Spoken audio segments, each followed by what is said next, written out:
Change is necessary, something many hate hearing in the industry. Long-running franchises will often find themselves at a crossroads. One path leads to stagnation and the other a promising future. Final Fantasy has the unique position of finding itself at this crossroads at every pre-production phase of a mainline title. The direction each individual development team decides to take then dictates the public's perception of the state of the IP.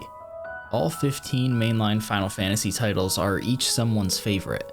The first entry one becomes attached to begins to shape expectations for the future. Asking someone what the makings of a Final Fantasy game are will result in an infinite number of answers. The allure of the series is that that answer changes every time a new game is released. The diversity of everything from character designs to art direction to combat choices is what keeps Final Fantasy special. The contents of the next numbered title are completely unknown. The lead up to release is always an imaginative time. When developing each game in franchise history as its own unique vision, the inevitable changes and evolution taking place will cause discourse. Final Fantasy has been slowly moving in a very specific direction for decades. It's no secret that the nature of combat has increasingly been getting more live. The introduction of ATB, or Active Time Battle, was a seed that once planted could only grow by being watered with the advancement of technology. Its creation was a compromise to the hardware it existed on. In its preliminary stages, enemies stopped waiting for you to take your turn. Waiting for ATB to fill required combat-paced management. As time went on and generations passed, the ATB system slowly allowed for more freedom in creativity and gameplay. While not every entry utilized it, the progression towards a future where one could move and act freely in combat was inevitable. The remnants of turn-based Final Fantasy exist in every mainline game that has come after it. The path that was taken to move beyond it is visible from all vantage points. But Final Fantasy has not been textbook turn-based in over 20 years. Final Fantasy has found its way into many new demographics over the last 6 years since 15 was launched. It was a high point in the series monetarily. Its marketed tagline, a Final Fantasy for fans and first-timers, was multi-layered in, at the time, unknown ways that 6 years post-launch, it feels almost prophetic. It was an incredibly accessible RPG with a hint of Western influence. Convincing the unfamiliar that EOS was worth diving into wasn't a tall order. As the first numbered title to feature full action combat, calling it a starting point for new fans was appropriate given the future Square Enix drove towards. Beyond the apparent success of 15, 7 Remake was on the approach to finish what it had started. Despite 7 Remake's troubled development, the team was able to deliver arguably some of the best action combat on the market today.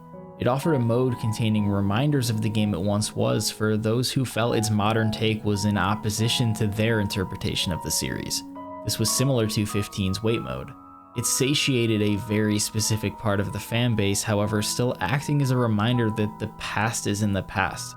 Today's youth have come up on very different games. In order for Final Fantasy to reach the new heights Square Enix has set their sights on, the new approach has to continue. And continue it shall. In Valisthea.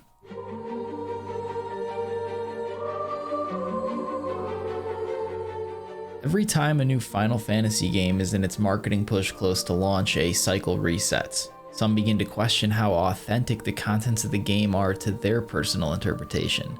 The game launches and most enjoy it, and then 5 years later, when the next one is on the horizon, the skeptical look back and realize it wasn't as much of a crisis as they had thought. They take a breath and give the content a more granular look. The cycle repeats, and the conversation about the return to turn-based occurs as if the series hadn't progressed past it decades ago. Leaving turn-based combat behind is not done in disrespect to what started it all. It's inherently not interesting to make the same types of games for decades. In order to reach their full potential, ideas need to broaden as they get the opportunity to develop within different bounds. Turn-based was eased out because it was the natural progression of the franchise.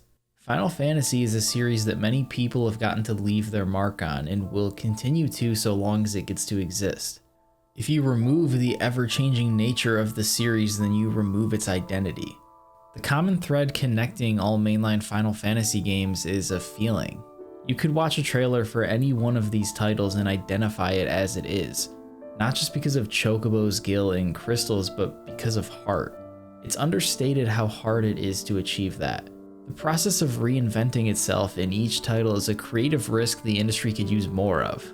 It's something the team behind 16 is very aware of, and they're not hiding it. Naoki Yoshida is currently communicating with his audience the way most consumers wish developers did. He is saying exactly what's on his mind. The vision is clear.